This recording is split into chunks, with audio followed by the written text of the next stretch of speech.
राजस्थान विधानसभा में वित्त मंत्री दिया कुमारी ने बजट पेश कर दिया। इसके बाद मुख्यमंत्री भजनलाल शर्मा ने प्रेस कॉन्फ्रेंस करते हुए कहा कि बजट में सभी वर्गों का ध्यान रखा गया है। किसान, युवा और महिलाओं समेत सभी वर्गों का ध्यान रखा। समाज के हर व्यक्ति की आवश्यकता की पूर्ति का ध्यान रखा गया। जनता ने भाजपा को बहुमत दिया और उसी आशा आकांक्षा को पूरा करने का प्रयास किया गया है। मजबूत इरादे और दृढ़ इच्छा शक्ति से कार्य किए जा रहे हैं। हम जिन वादों के साथ आए उन वादों की झलक आपने देखी। मुख्यमंत्री भजनलाल शर्मा ने कहा कि हमने आपके लिए बजट में कुछ प्रावधान किए हैं, उसके लिए आपको बधाई।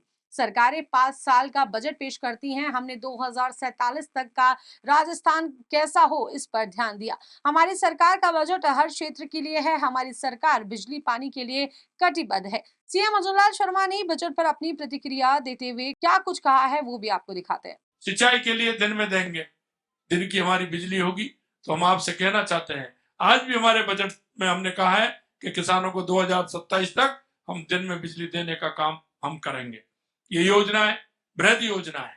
आप जानते हैं, एक कोई योजना बनती है, समय लेती है, लेकिन हमने वायदा किया है राजस्थान की जनता से, चाहे पेयजल की योजना हो, चाहे ऊर्जा की योजना हो, समयबद्ध तरीके से पूरा करते हुए राजस्थान की जनता को उसका लाभ हम देंगे।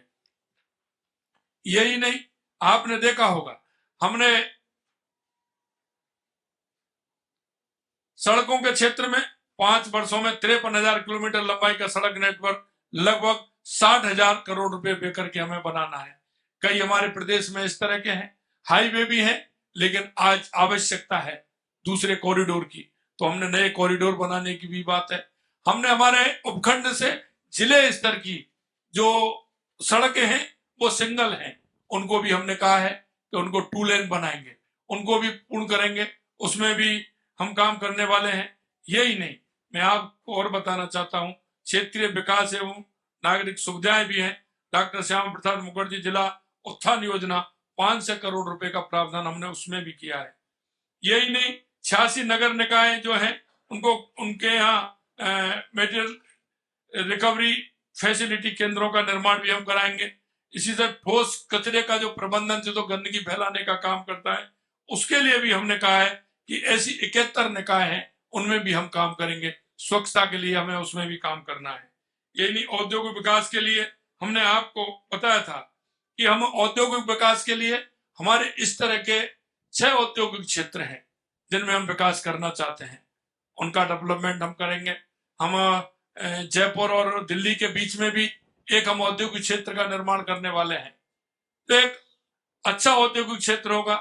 हाईटेक सिटी का भी हमने कहा है, वो भी हम करने वाले हैं। हमारे बाड़मेर रिफाइनरी है, उसके भी 145 प्रोडक्ट निकलने वाले हैं, वहां भी हम एक औद्योगिक क्षेत्र स्थापित कर रहे हैं। इस तरह का हम आपने देखा होगा, मिनरल हमारे यहाँ है, लेकिन उस मिनरल का उपयोग दूसरे स्थान पर होता है, उस मिनरल का उपयोग हमारे राजस्थान के अंदर हो, उसके लिए भी हमने बांसवाड़ा, राजसमंद, चित्तौड़ और हमारे इस तरह के क्षेत्र है, उसमें भी उसको हम औद्योगिक क्षेत्र बनाते हुए हम उनका भी उपयोग करेंगे।